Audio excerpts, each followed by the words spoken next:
Dr. Gasasira. Good morning, ladies and gentlemen. Would like to welcome you to this session, and thanks for always joining in the effort to improve what you're doing. So today we are talking about saving to survive and diversifying to thrive. Have you ever looked at your bank account and felt some kind of fear and felt like maybe you're not going to make it through the next month? This happens to different people. And then, of course, there are times when you also feel like you have many ideas that you'd like to pursue, and then you just feel like the risk is too much, you can't. And so when we talk about saving to survive, we talk about discipline, the ability to say no to things that you very much like to do. They are always competing things in our lives, and so sometimes it is very difficult, and actually most of the times it is difficult to say no. But then when you have discipline, you can say no. And so saving is the foundation. And when we talk about diversification, we talk about the ability to do different things, as our speaker will be sharing with us. You do different things. You don't focus on just one thing. If you are in employment, you look for different ways of earning.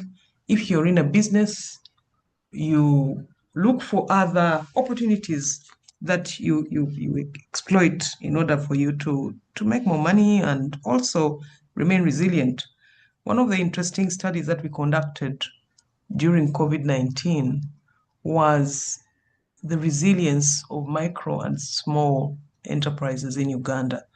The interesting thing that we found was that those businesses that survived had saved some money for the rainy day. They had saved some money, and so when things didn't work, they had some reserves.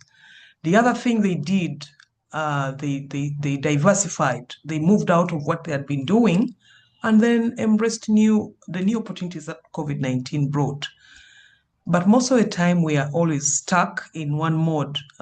You sometimes just save the money, and then you don't use that money to look for new opportunities and exploit them, or you simply diversify very quickly, and then you get problems.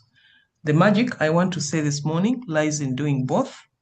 And today we have a speaker, Bridget Gasasira, whom I want to introduce to us so we know who is going to be sharing with us. Bridget Bamulinde Gasasira is a Bank of Uganda certified financial literacy trainer and financial inclusion expert with over a decade in behavior change, community training, insurance, empowerment. She is an ILO Start and Improve Your Business candidate trainer, ILO Financial Education candidate trainer, and Get Ahead program. All these are programs run by the International Labour Organization around the world. She's very passionate about equipping individuals, families, and organizations with practical financial and entrepreneurial skills, empowering them to make informed decisions around insurance, savings, budgeting, retirement, long-term financial planning, and entrepreneurship. She holds certificates of proficiency in both life and general insurance and currently pursuing an MBA with a major in management. She has worked with organizations like Stedman, Global Consulting, ICA Lion, Prudential Insurance Uganda Limited, Old Mutual Investment Group, and many others. Beyond her professional calling, she's a wife, mother, and published author specializing in faith-based and children's literature, bringing the same heart for empowerment to every page she writes. I would like to appreciate you, Bridget, for accepting to come and share your knowledge and experience with everybody this morning, and we look forward to learning from your session. Thank you. Over to you. You have 40 minutes. We shall presentation, have a question and answer session.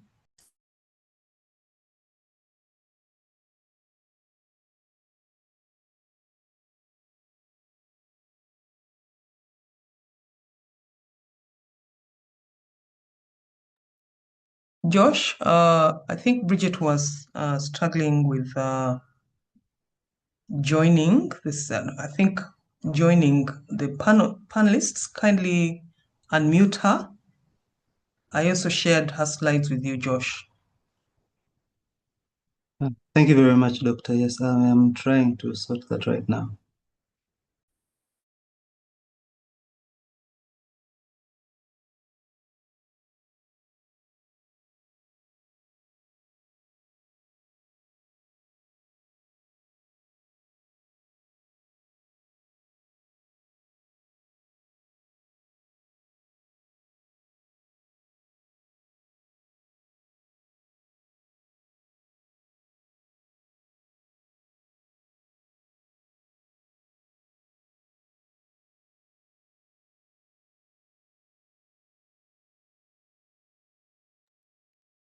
Hello, ladies and gentlemen. We are still waiting for our presenter, Miss Bridget Bamulinde Gasasira.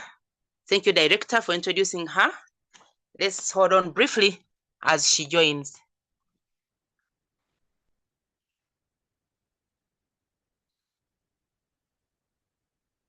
I think... Bridget, are you able to log in with a second gadget?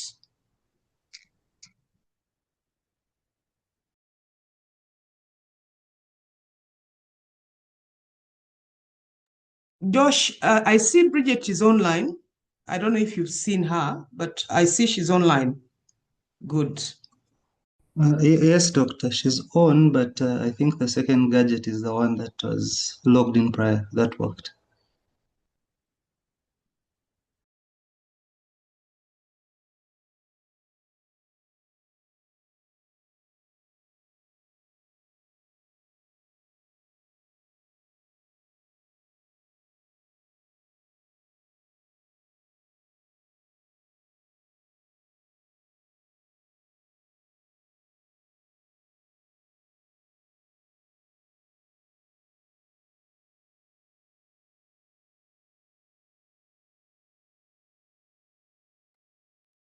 I've been able to see her. She's now a panelist. Okay, good morning, Bridget, everyone. welcome. Thank you. I wasn't able to be a panelist on the laptop, but on my phone it's working. Apologies about that. Josh, would you please share my slides since I'm unable to on this end? As Joshua helps me out, I would like to appreciate Dr. Diana Ntamu, who's online. Thank you very much for the opportunity, and I do welcome each and every one of us. I just want to confirm if you can all hear me perfectly and well. We hear you well, Bridget. Cool. Okay, so as I've been introduced, I'm a financial literacy trainer, and today we're going to talk about savings to survive and diversifying for thriving. And Dr. Diana has really introduced the topic already and what you should expect. And I want to just open up like this. I was struggling with saving myself.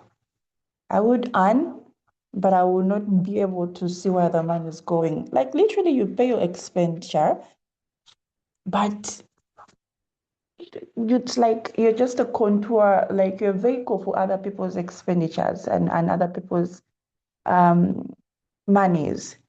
You get the money, you pay the rent, you pay food, you pay each and every other person, but you have nothing that is remaining in your pocket. And I know most of us struggle with us because we do look for the jobs, we get them, But then we ask ourselves later on, where is the money? And sincerely, you don't know where it is. You don't know where it is because you cannot find it. And there are a few things that I have tried to do personally in my life because this is a personal decision and a behavior change. Money takes more of behavior than even just knowledge. It's one thing to give you the knowledge, and I'm going to give you some of the knowledge today. But if you do not make the decision to change, there is nothing much that you're going to do. And ladies and gentlemen, I will keep telling us, and as I keep telling everyone out there that I speak to, nobody owes you anything in this universe. Hard truth, but it is what it is. Nobody owes you anything, so you cannot plan on other people's monies. You cannot plan on other people's savings. The time when I was going through that season, I found that very hard to take in, but we have to take it in. And as entrepreneurs, no one owes you your business anything. No one owes your business anything, even if you supported another person. Yeah, they don't owe you anything. So you have to wake up, push, make that money. And as you make that money, make sure you do save. And I'm going to keep saying a few, I call them hard statements, but I believe they are for the better. They are for the better because we are going to become better people. And I have been hearing how the Entrepreneurship and Innovation Center is aiming at bettering you as an entrepreneur. All right. So we'll get right into our slides. I have a few minutes left and I'm going to be quite quick. Joshua, could you please go to the next slide, please? So what are savings? Savings are the portions of your income not spent and set aside for future use. So you cannot save if you don't have income. If your business is not making income, and by income I'm meaning a profit after you have done everything, you've restocked, you've done that. If you're not making an income, then you have no business with saving. It all starts with making an income. So when you say that I do not have savings, the first thing you should ask yourself, am I earning? Am I earning an income? And if you are earning an income, then you are required to have a saving. The recommended percentage of savings for your income is between 10 to 20%. That's what is recommended. But you still find that individuals and businesses still have 0% of that. And this is one of the things that I have noticed with the work that I have been doing with the different companies and on an individual basis. It all starts with our mindset. Most of us think that savings is just a luxury, that saving is a want. But I'm here to tell you today morning that saving is a need. Yes, it is a need, and you need to start treating it as a need. When I was at MUBS, they told us about needs and wants somewhere in one of the courses. And yeah, a need is something that you can't live without. And that's true. You really can't live without the savings because we're going to see it has a ripple effect. When you start running your business, when you start living out life, if you don't have savings, it is tough. It is very tough, especially when things go wayward. Have that. If you're making notes, please note that my savings are a need and not a want. The day I changed my mind to think that way, I started seeing the possibility of saving. I started seeing that there's, I can actually save. Because before, my mind used to go to saving. I don't need it because I have expenditures. You spend. And by the way, there are so many things to spend on, even those that you don't actually need. So if you front spending, if you front expenditure and put savings at the back of the priority list, then you will find yourself not even getting a single shilling to even save. So, ladies and gentlemen, it all starts with your mindset. Next slide, Josh. So the first place we need to change is our mind. There's a book called The Psychology of Money, and I really, really encourage us to get it. It's by Morgan Housel, and it talks about how the money game starts in your mind. It's all psychology. If you don't settle your mind, if you don't set certain tradition and behaviors in your mind, there's not much you're going to achieve, even if you start a business. Yeah. So why don't we need to save one emergency funds? Ugandans, I beg you in the name of the Lord, we need to have emergency funds. I know it's quite popular abroad, and in Uganda we don't have that. And that is why our mobile monies have, debts, and you find somebody saying, oh, no, don't send money on this number. Why? There are debts. Why? There was an issue, and then you used that phone to get a loan. Emergency funds are used to take care of emergencies. Maybe we need to actually define emergencies.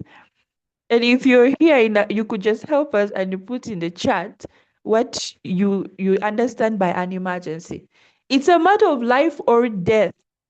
So you don't get an emergency because you haven't done your hair, or you haven't bought a new bag, or you haven't, those luxuries are not emergencies. You only use that money when you are going to have an emergency, in other words. So savings also do buffer us in demand shifts. When, as a business, when the demand has shifted, in the seasons when things are not going well, your savings will come in and help you. Yeah. Meeting investment opportunities. As an entrepreneur, we all know this. There are those moments when an opportunity comes. That land deal comes, and they're telling you, there's this guy who wants to sell this piece of land, or there's this person who's closing the shop, they have stock, they want to sell it. If you don't have savings, you're going to lose that opportunity. You're going to lose that opportunity. Or there's even a company that is about to go down, and they want to an investor, and they need money. Without savings, you can't meet that. You can't meet that.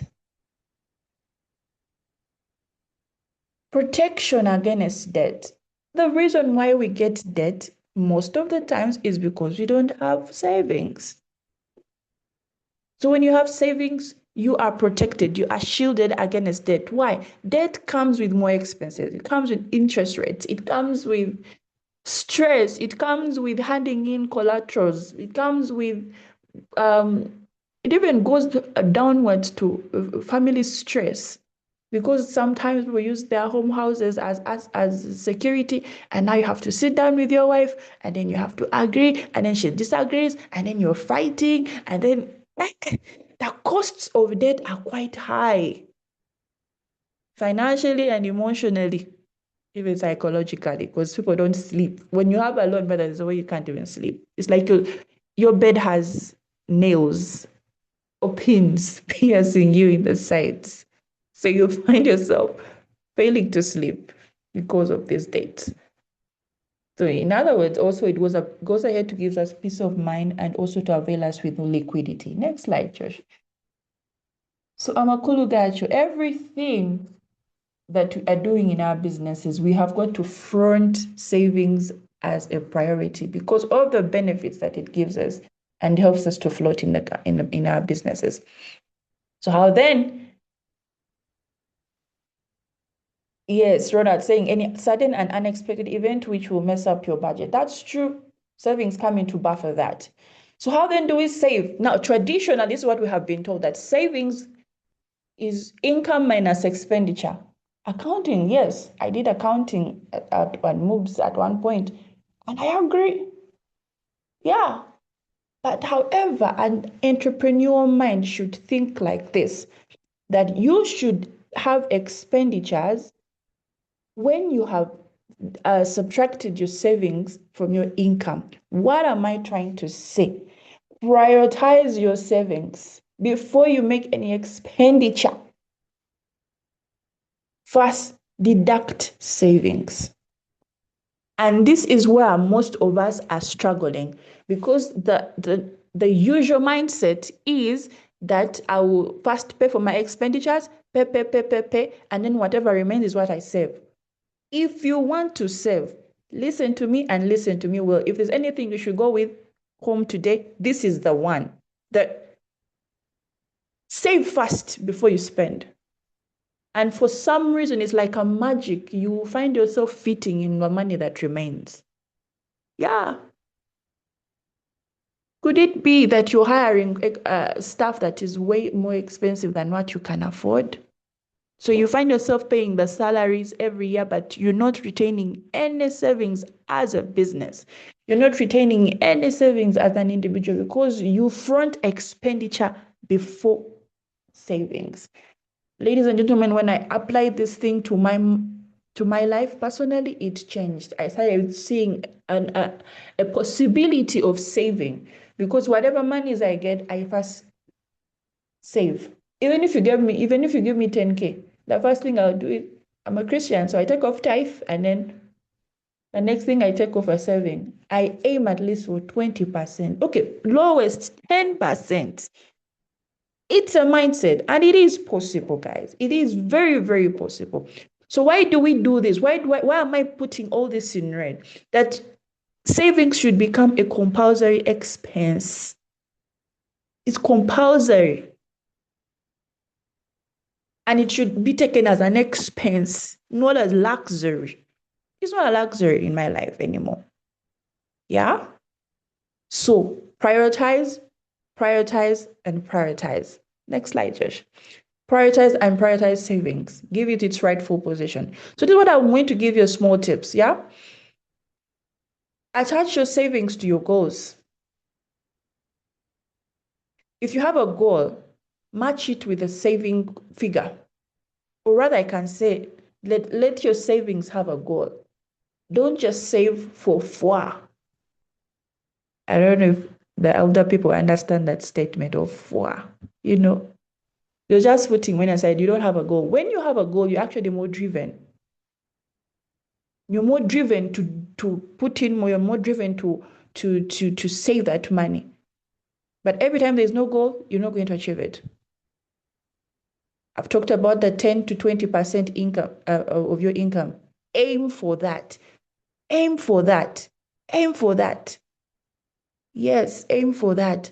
Sometimes at the business, as you're balancing off, you look at the profit and like, oh, this is what we made. Now, if you treat savings as an expenditure, if, for example, you have made 20%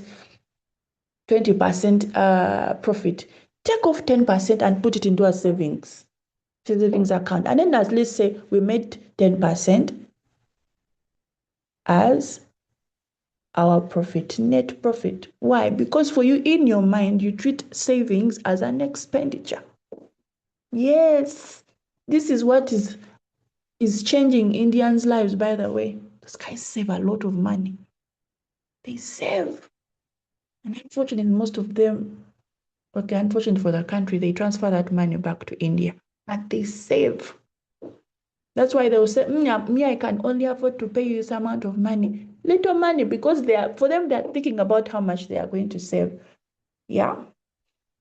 Formalize your saving. Formalize it. Have an account for it. Have an account for it. If it's informal in your company, then you treat it informally. Yes. Keep asking that accountant, how much do we have in a savings? You have to give her a target every month, how much she should put in that savings account. Then the other thing, ensure that your savings are growing. But now here, let me even first stop properly. Why are your savings in the bank? And I'm going to explain. And if anyone works in a bank here, I'm not bashing anybody. My husband works in a bank, and I keep telling him every day that the bank takes our money. Do you know every month you're charged? You're charged whether you made a transaction or you do not. You are charged for maintenance. So why are you putting your savings in a place where they are not growing? Open up a unit trust as a business. Open up a unit trust as an individual. Put your savings, let them grow on a compounding interest. Compounding interest, the money grows on a daily. So even if the money is there for 2 months, it will grow. I never used to treasure 100 shillings until I started paying taxes. The other thing that maybe I didn't put in my bio is that we run a family business and we sell clay products, roofing tiles. We are agents of Uganda Clays Limited.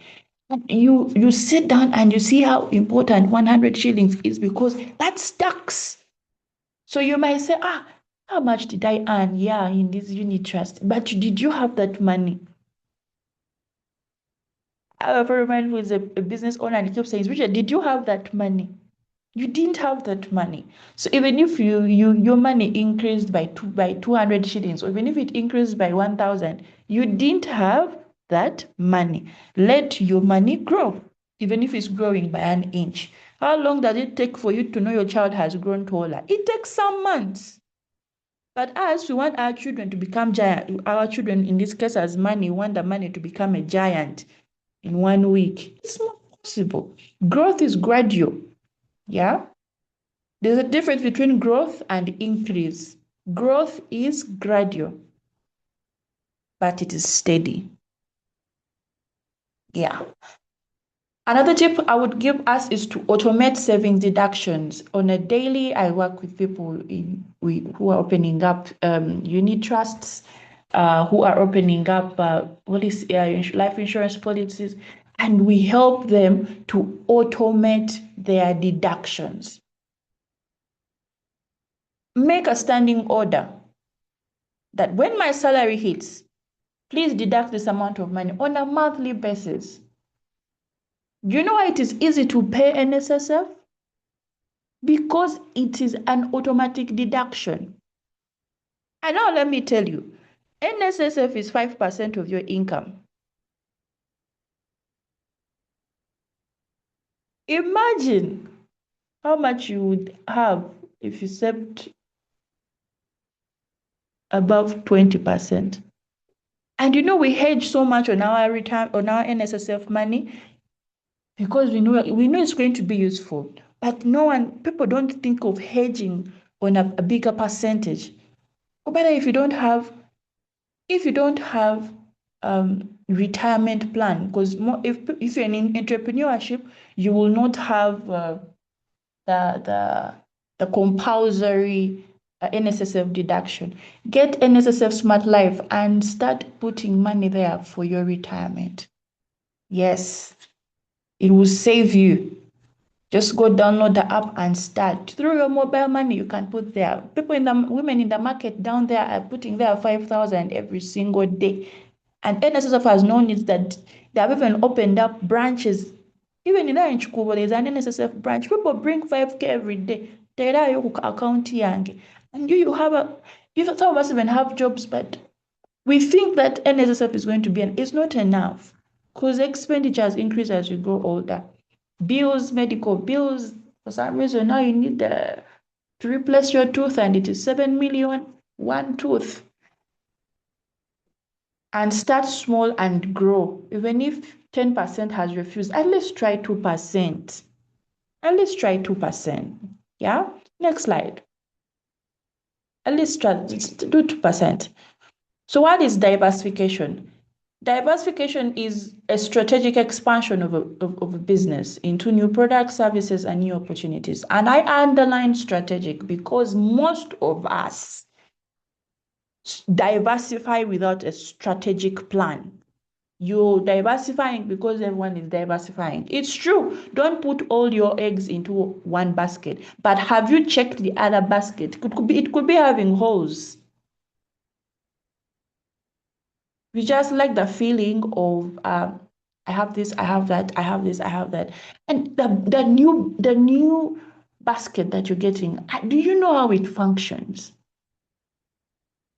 That's what I'm saying. It has to be strategic. Strategic. Ask yourself, is it suitable for me or for my business?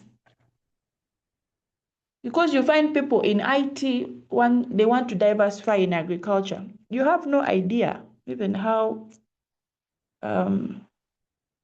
what is this? There's I'm forgetting the word. You know, the pest that eats, there's a particular pest that eats coffee. I'm forgetting its name. But you don't even know how it looks, that if you found it on the coffee leaf, you won't even tell that it is the one. But you want to diversify into coffee. Am I too harsh? But we need to be strategic. I would rather you diversify in the tech business that you understand. Buy shares in tech and industries because you understand it.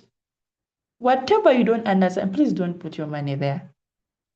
And if you really want to get into it, then invest in people who have knowledge in it.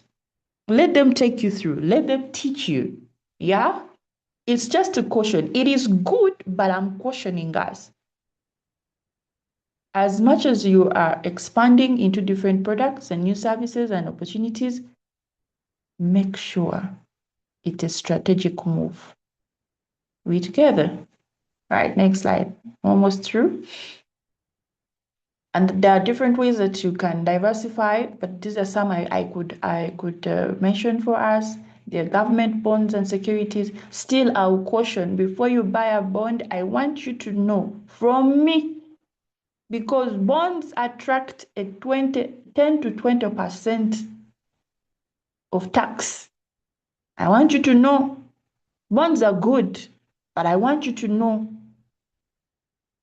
yes, you can also invest in unit trusts. Yes, it will bring about 11 to 15% interest.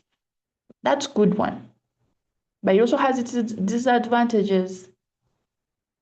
Yes, if you're looking at to save, if you don't have a saving culture, actually, I don't encourage you to get into unit trusts, because what happens, investment is you're putting money into the ground, you're putting a seed into the ground, and you hope for it to grow and produce fruit so that you can eat of the fruit. But what happens, people put the seed in the ground and they want to pluck it out 2 months after, even 1 week. I have worked with people who you start the policy today, 2 weeks like, I want to withdraw the money to see if it can come out. And you're thinking, but why? You've just planted the seed. Give it time to grow. Let it produce fruit. Yeah, let it produce fruit so that you can eat of the fruit. Yeah. So it's also the disadvantage is that you can start it, but you may not gain from it if you don't give it time. Is agribusiness, which most of us are going into. Most of us have land and we are planting food, which is good. But before you get into it, understand it. Understand it. Understand it. Understand it. I am stretching that. Understand it. If you don't understand it, then at least go safer and plant trees and do that. Don't need a lot of supervision. There's renewable energy, there's real estate, but we have also noticed that in real estate, there's a rental tax now. You need to know all the things. The aim is strategic diversification. Next slide. The benefits are quite obvious. Your risk reduces. Why? Because you've spread your risks in different places, which is good.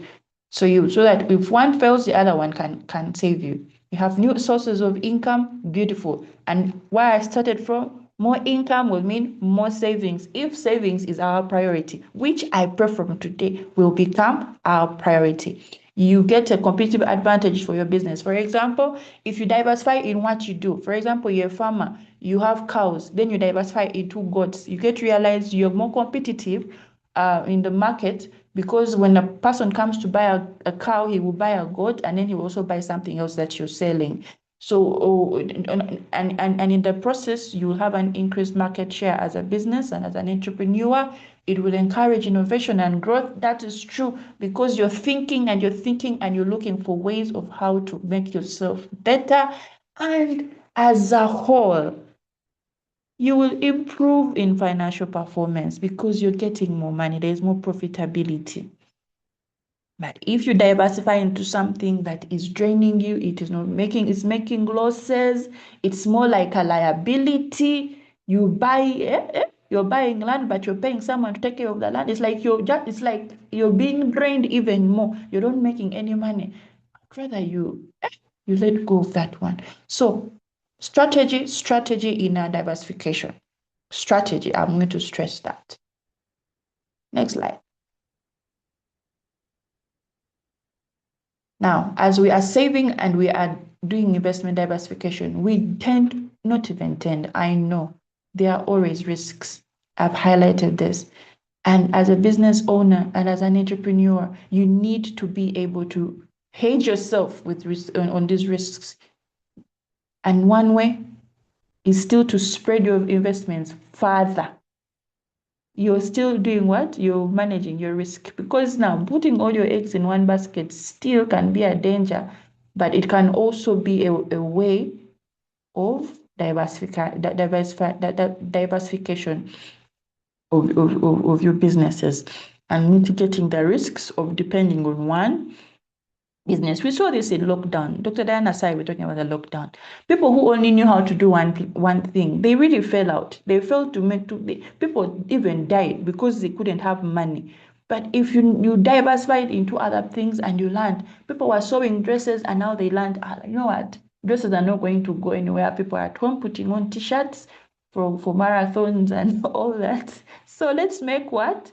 Let us make what are they called? Masks. Yes, let us make masks, because that was making money, and they made money. Yeah, and it hedged them on the risk of closing business. There's insurance. Banange. Entrepreneurs, embrace insurance, both general for your business and also for your life, because you're you're the life of the business. You're the life of the business. So you need to ensure your life. What happens when you die? Does your family start coming to fight with the accountant to give you money? Plan. I help in all of that. Dollar cost averaging. That is it's a mechanism of we do it in investments with Old Mutual, whereby we encourage you to save in dollars, but you do it on a monthly basis. And also when you're buying shares, you do it on a monthly basis. Instead of getting the lump sum, you do it on a monthly basis so that you can be able to caution yourself from in the changes in the share prices. Yeah. There's also hedging, whereby you get into business that will help to manage the risk. You get into you see a risk coming, so you are able, then you start a business that will be able to hedge that risk. You know there's an outbreak of COVID that's going to stop business, but then you start a business that will help in that outbreak. So that's hedging. And also monitoring. Some of us have businesses and we don't monitor. I don't know how, and then we say we are entrepreneurs. I don't know how we are managing our risk. And people have stolen from us on a daily, which is sad. So skip to the next slide as I close. These are my last things. These are the tips I'm leaving with you. Simple, precise, to the point. Borrow wisely. There is nothing like a bad loan. Loans are not bad. There is something they call bad borrowers. Yes. And I will say that. Loans are not bad, but they are bad borrowers. So borrow wisely. How? First look into yourself. Am I a good borrower or not? And you need to know because some of you don't like paying back naturally as individuals. So you carry that spirit into your business and you're having challenges. So resist the urge for quick money, because many businesses have lost out on assets because of quick money. Safeguard high value assets from collateral use. Banange, leave family homes alone. That is a high value asset. Yeah. Leave assets that keep your businesses running from using them as collateral for loans. Please. Monitor your debt obligations. Make sure you pay them if you have a loan, and limit multiple loans. Don't have 5 loans all facilitating different business ventures, then the other venture dies, and then this one comes into this one. Be organized entrepreneurs, yeah? Strategy, remember, strategy. Timely obligations to build creditworthiness. Some of you can no longer get businesses, can no longer get credit advances, can no longer get loans because people have noticed you have bad manners and they lost trust in you. So pay attention to that, yeah?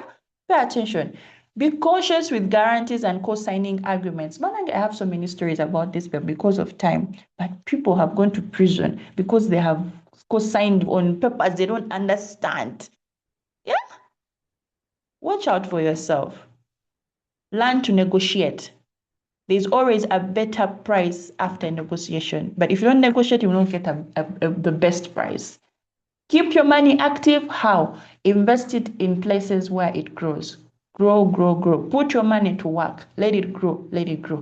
Personal discipline in financial matters is a mirror of your business. Like I've said, your personality, our businesses carry our personalities, and that's the truth. Look at every business and you will see the character of the business owner. So if you don't have personal discipline in money as a business owner, even your business is going to struggle with that. That's why you find mumpe sente, I want to do this. You're touching capital to go and bury somebody. You have been disciplined as an entrepreneur, as an individual, and you're putting it into the business practices as well. Lastly, educate yourself. Listen to a podcast every single day about business. And I do it, I know it because I do it every day. Listen to a podcast on a daily. Attend such platforms. And I thank Dr. Diana for that, for bringing such platforms so that we will grow. Don't stop learning. Ladies, with all that is, ladies and gentlemen, with all that is said, I want to stop right here. And all right. Thank you very much. Thank you very much, Bridget Bamulinde Gasasira. We appreciate you for sharing with us this nice experience. We thank you so much. Thank you for finding time in your busy schedule to come and share with us. You've shared with us, I like where you started. Yes, you do continue earning, but you fail to save. Failing to save, I think it's common to many of us. Then you start wondering, where is the money? Where has the money gone? And you say saving is a personal decision and behavior change. I agree. And you've told us what savings are. Savings are the portions of income. You've told us the role of saving. You've told us how to save. You've given us some tips, saving tips. You've given us what diversification is, a strategic expansion. You've told us how to diversify your investment and the benefits of diversification, and then the risk management in savings and diversification, and some tips in how best to manage all the savings and the diversification. We appreciate you. Thank you very much. I would like to go with that statement you've given us, that saving is a need, not a want. This is really very, very important for us as entrepreneurs, and I agree with you. Ladies and gentlemen, I know whoever is logged on here, you have some comments to make or some questions. I would like to invite Miss Sarah Mirembe Rukakamwa to guide us in Q&A. Sarah, please. Thank you so much, Dr. Gasasira. Good morning, everyone on the call. My name is Sarah Mirembe Lukakamwa. Miss Bridget, thank you so much for the excellent, I would call it excellent and insightful presentation that you've shared with us this morning. We've learned a lot. I personally have learned a lot, and I'm sure everyone on the call has something to take home this morning. I've said saving is a need. Yes, you're right, it's a need. And you talked about many things, we shall not repeat, but then I learned this, that saving is a need, not a want. So friends on the call, we have to, it's a need for everyone to save. Right now, let's dive into Q&A. Ladies on the call, please feel free raise up your electronic hand to ask Bridget. She's here to respond to us, or send your comments, your questions in our Q&A room. From Hope, I'll go to the chat. From Hope Jemima, thank you, Bridget, for hammering it on the head. I wish I knew you earlier in my life. Without tips, I'm beginning my saving culture afresh from today. Thank you, Hope, for that comment. And then from Timothy, great presentations. Thank you so much, Bridget. People in the chat, they're thanking you. From Missy, from Verla, is it Verla? Thank you so much, Bridget, for that presentation. Then from Fred, thank you very much. I'm sorry I logged in late, however. Yeah, Mugisha, we shall share the recordings. And then we have Mr. I think, a great presentation. Then Diary of a CEO that's from Bridget. And then from Betty Wamala, thanks for the invite. God bless you, Bridget. Patrick, when I say it's insightful. So friends, I cannot see any question, or please feel free to ask. But everyone is thanking you for the great presentation, Bridget, that you've made to us. And then from Ronald, any sudden and unexpected event which will mess up your budget. I don't understand that, Ronald. I don't know that it was a question or a comment. And then, okay, from Rehma, thank you, Pastor Bridget. Kindly tell me more about saving with NSSF. Miss Bridget, maybe you could respond to Rehma. Miss Bridget? I'm here. NSSF, starting with NSSF, the NSSF noticed that there was a big group of people that were not having NSSF and deductions because of the nature of their work. Ideally, it was for the corporate people, but then we have people who are earning money on a daily in businesses, as entrepreneurs, and also as in the market and ordinary people. Yeah, so they came up with a very wonderful platform. It's called the NSSF Smart Life. It is an app on your phone. You go on Google Play Store, you put in NSSF Smart Life, you download it. How does it work? You remit money every month or as often as you need. And this money, you put a goal on it. And most times they encourage you to put a goal of like maybe retirement. So, and they give you a goal, how much you want in your retirement? Maybe it's 100 million. So we'll keep giving you it will keep showing you a graph on how far you are with that goal. So you remit money on a voluntary basis. No one is forcing you. No one is like how the corporate people are, they deduct the money every month. But if you know what you need to get in the future, you push yourself. You put their money on an as often as you can. You can put it today, tomorrow, the other day, or even monthly basis. It grows. Last year, I think the interest that was declared was 12.5 or 13%, which is good, which is a very good interest. So your money grows as well.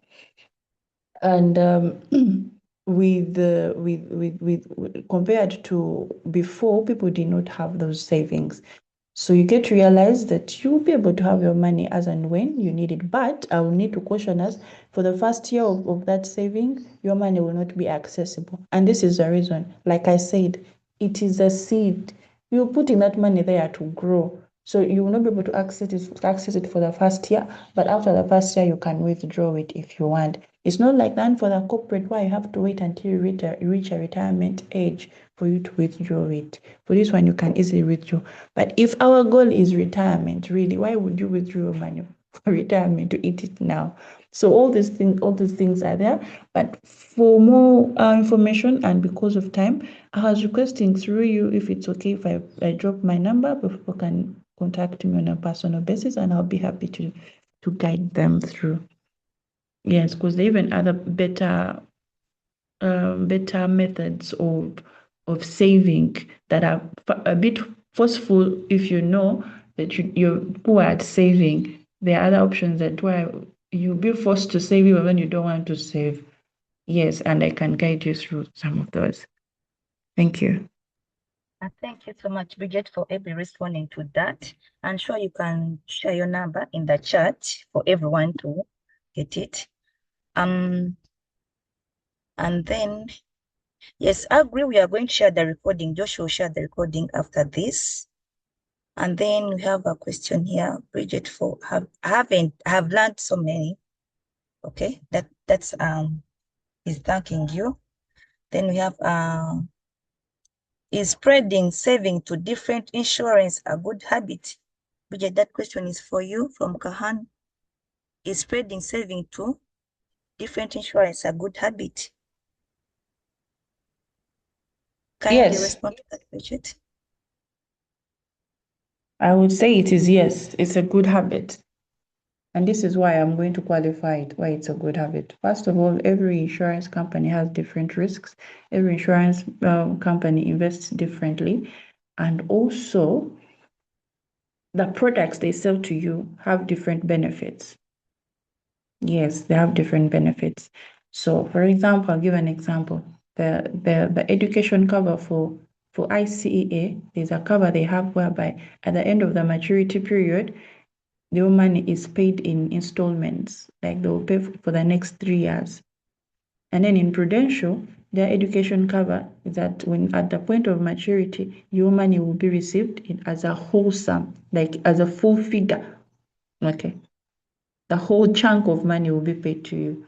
So it depends. Now, if I'm looking at reducing the pressure, I can opt for one that will help me to pay like in installments for the next 3 years when they're matured. But then the other ones will be like, no, I want the whole money.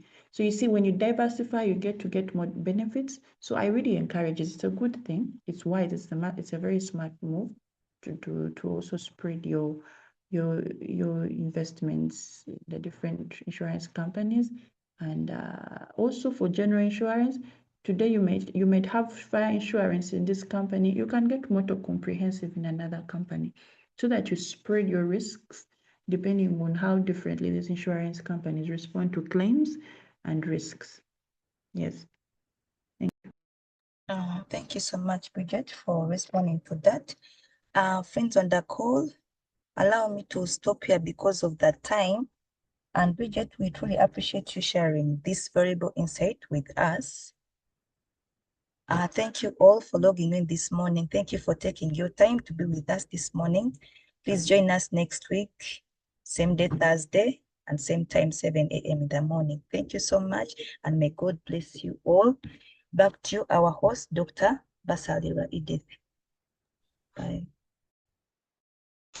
Thank you very much, Sarah Mirembe Rukakamwa, for managing and guiding us in Q&A. We appreciate your time. Ladies and gentlemen, allow me to again appreciate our presenter, Miss Bridget Bamulinde Gasasira. Bridget, we thank you. Thank you for responding to the comments made and also the questions which have been raised. And also thank you for sharing with us the contact, because this will enable many others to continue interacting with you and consulting you in issues of saving and diversification. We appreciate you, and thank you for accepting in your business schedule to come and share with us. On behalf of Makerere University Business School, allow me to appreciate you once again and to say that we look forward to inviting you again to come and share with us and also share with the different entrepreneurs who are logged on this morning. Ladies and gentlemen, as I thank the presenter, I would also like to thank everybody who has participated in this presentation. Thank you very much for joining us this morning, starting your Thursday with us. We appreciate you. Thank you. And also remember to log on next Thursday, same time. I'd like to appreciate the MUBS Entrepreneurship Innovation and Incubation Centre for organizing these trainings for us. I know we've gone beyond the top of the hour, but we'd like to appreciate everybody this morning. I would like to end it here, and I say bye-bye for now. I look forward to seeing you again next Thursday, logged on, so that we continue sharing. Have a blessed Thursday. Bye-bye.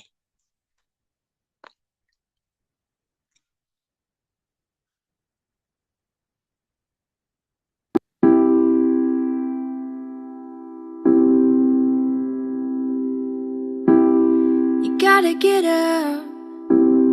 You gotta get up and make a move. 'Cause the world will never see you until you do.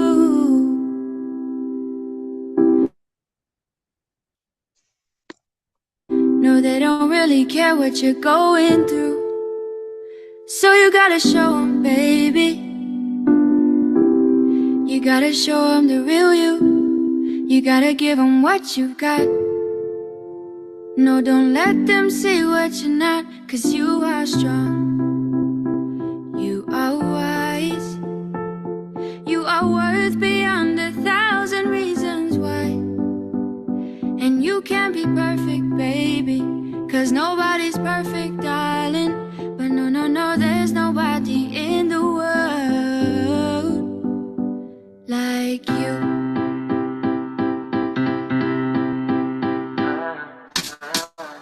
What do you do when you can't let go? What do you say when you just don't know how you feel? And you know nobody knows how you feel. 'Cause everybody's got their own damn problem. So everybody's trying to find their way. And day by day is a struggle. In this world, you know you have to hustle. Just know that you're not alone. You don't always have to be strong all by yourself. I said it's okay to ask for help. Now listen, people will find you, but they don't define you. And you will find people who help redesign you. People will find you, but they don't define you. And you will find people who help redesign you. You are a work of art. Bet you didn't think you'd come this far. Now here you are. Baby, you are strong. You are wise. You are worth beyond 1,000 reasons why. And you can't be perfect, baby. 'Cause nobody's perfect, darling. But no, no, no, there's nobody in the world like you.